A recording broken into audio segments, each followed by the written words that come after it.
Hello，大哥，您今天飞哪里啊？飞无锡。飞无锡，能跟你随便聊聊吗？我记录个生活。我好像刷到过你的视频，做那个商务舱或者头等舱访问。是，可以吗？可以，没问题。聊聊您职业。算是工业制造业吧。在具体的电梯。做电梯。对。制造电梯还是销售电梯？制造。可以问一下您公司的体量吗？我们是这样的，我们公司是一个在细分领域里面做的最好的，航天啊、核电啊、国家大工程，包括像港珠澳大桥这一类的。我们更多的应用不是在我们那种普通的楼宇，就属于特殊类的电梯。那像张家界那个电梯？那个是属于我们的一款产品，叫精品电梯，那个大型的观光电梯。对，那个也是属于你们的范畴。是的。那个是你们造的吗？那个不是。那您是怎么进入这个行业的？大学毕业，一直到现在。对，在这家企业待了20多年。那可以问一下您现在的职级吗？因为我在公司里面属于营销负责人，算是所谓的高管。刚进入公司，从一个普通员工，最基层。经常开玩笑讲，可能在我这个行业里面，没有比我在营销这个岗位里面做的更全的，就是把所有的岗位挨着做了一遍，每一个台阶都没跨过，每一个台阶都踩着上来。在营销这条链路里面，一个台阶一个台阶。对。那您最开始的工资是多少？1500块吧。进入这个行业是比较要求学历吗？当时对学历的要求不是很高，譬如说常规的什么大专啦或者什么之类的就可以，有基本的沟通能力。另外呢，就是对这个行业的一些基本的认知吧。那你有什么想给现在年轻人说的，给他们一些忠告？如果家里没有那个特靠谱的资源，就是去坚持一件事情。这个可能是我20多年走下来最重要的一个感受。您是家里没有什么背景的那种？是的。您是哪里人？我就是陕西人，榆林。榆林的。对，刚到这儿来转机。哇，你一点口音都没有。因为我在苏州待了20几年了，上学也在那边。对，我在这家企业里边就已经待了22年了，就在那边上了几年学，所以在那边待了小30年了。这2年的经济环境会对你们这个有影响吗？影响特别大，是那种断崖式的。但是对我们这类企业呢，稍微要好一些，因为我们更多的领域是在国家级大工程上面，所以受房地产的影响有吗？有，但是受房地产影响不是很大。房地产在你们的占比能占比多少？原来也就不到50%，30-40%的样子。那也挺大的了。已经挺大的，但是你要知道，现在很多企业面临活不下去了。所以你们算是属于这房地产的167个链路之中一个了。是，而且是房地产里面比较重要的一个链路。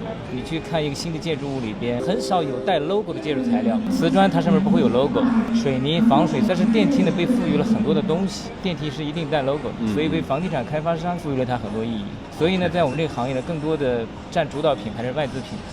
我们是属于民族品牌，那么民族品牌在房地产这个市场一直是比较弱势的一个状态。你们这个企业多久了？98年到现在20几年，26、27年了吧？算是这个企业刚起步，你进去了？差不多。我是我们公司82号员工。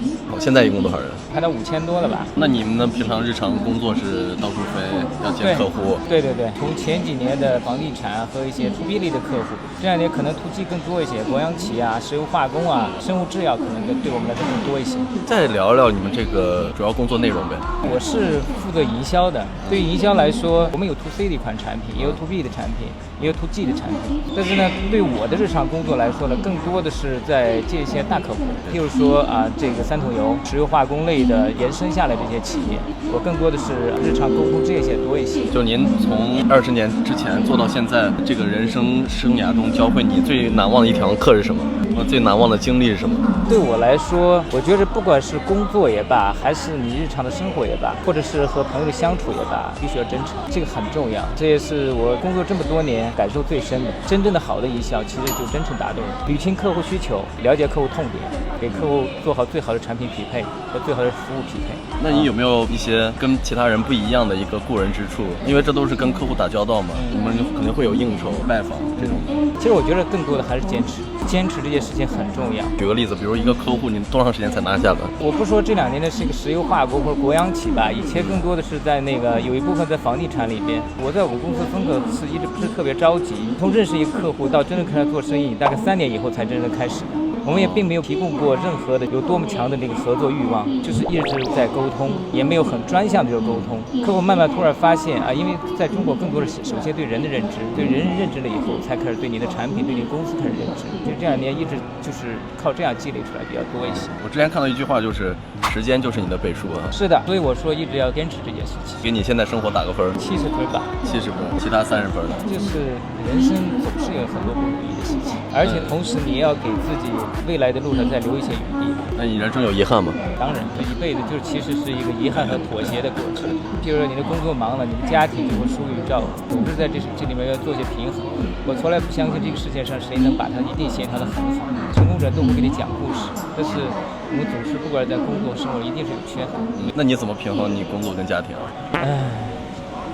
其实我平衡的并不好，投入在工作里面更多一些，几乎一个星期5、6天、4、5天都在出差，回到那个公司所在地又几乎每天都有接待，一个星期在家里面吃2顿饭已经很不容易，尽可能休息，像这样假期啊或者什么的，能够守一守家庭。所以今天这个假期算是你待了4、5天之后第一天出差？不，我今天其实不是出差，我是回去看我妈妈。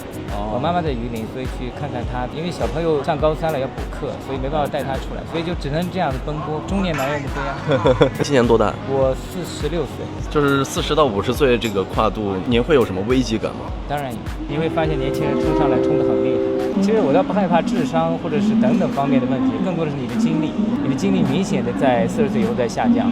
像我这个职业，可能你要喝酒，可能你要熬夜。以前就是一个通宵完全没问题，甚至我们熬过2个通宵，这样继续往前战斗。但是现在一个通宵熬下来，可能你到了年纪你才能明白，第二天像病了一场一样，或者喝一场大酒，第二天就是不行。心有余而力不足。确实是力不足，这个带来的危机感是有一些，但是这么多年工作其实留给我们很多东西，把我们自己的优势能够进一步去做一些拓展。方便问一下，你们薪资过100万应该是没啥问题的。差不多，因为公司里面待的时间长了，你会有股权。上市了。我们其实已经走到半道就叫停了。这2年可能不太好上，后面可能会上去这件事并不难，但是我们发现我们同行上去以后的那个股价很糟糕，这个是我们不想看到。当然了，公司另外对资金方面的需求并不是很强烈，可能对你们这些员工、老员工有股权激励可能会好一些。对，谢谢。